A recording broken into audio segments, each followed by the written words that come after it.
right off the bat, let's see. We got some of our greatest hits. Candace Owens, get ready, white American men. So, I thought she's all against making everything about race, but okay. Get ready, white American men. It's time for you to go die for Israel again. If you don't want to die for Israel, then you are an anti-Semite. Sign up to die in Iran for Netanyahu today, or just admit you hate Jews. Quoting Haaretz, Netanyahu is counting on Trump to finish what Israel started in Iran. Anything on that, Mark?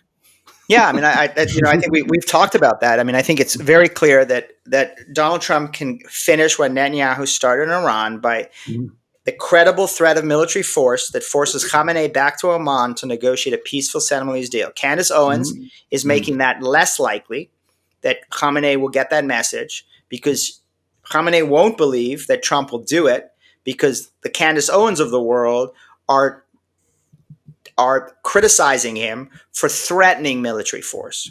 And so what she's doing is she's undermining the president. She's making war more likely, not less likely. And she's going to be responsible if American men and women have to go to the Middle East and get involved in this war. It really is amazing to me how this isolationist echo chamber is literally undermining the president of the United States that they claim to support. Not just American power and credibility, but really undermining Trump, undermining MAGA, and making it clear, as Trump has said, that he is America first. He invented America first, and an Iranian nuclear weapon would be a threat to America first.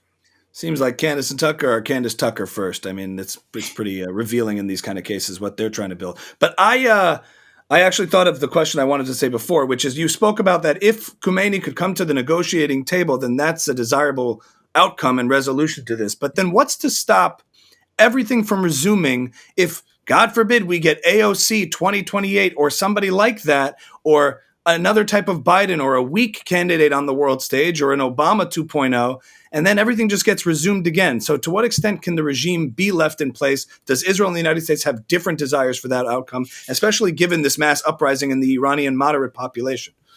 Like that's sustainable over the long term?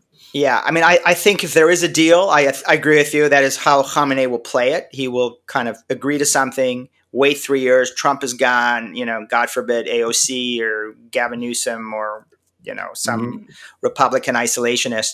And then he will move to rebuild his nuclear infrastructure. I think that if there is a deal, and it's a good deal that strips some of that nuclear infrastructure, then I think the Israelis and the Americans need to double down on supporting the Iranian people. You now move into the next phase from maximum pressure to maximum support.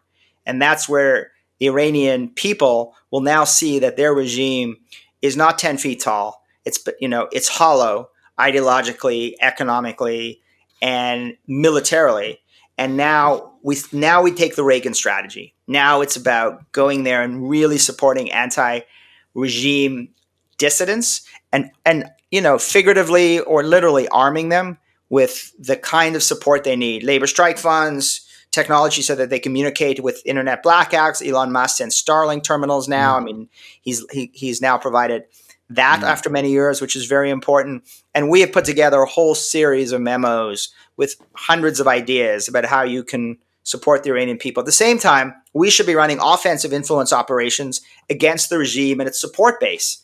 Right? And we should be intensifying the fractures and fissures inside the regime. 80% of Iranians despise the regime, 20% support it. Let's go after the 20% that support it and the 1% elite base and figure out ways to turn them on each other and intensify what is a Persian Game of Thrones inside the Islamic Republic, but really start to flip them against each other and do to them what they literally do to us every day.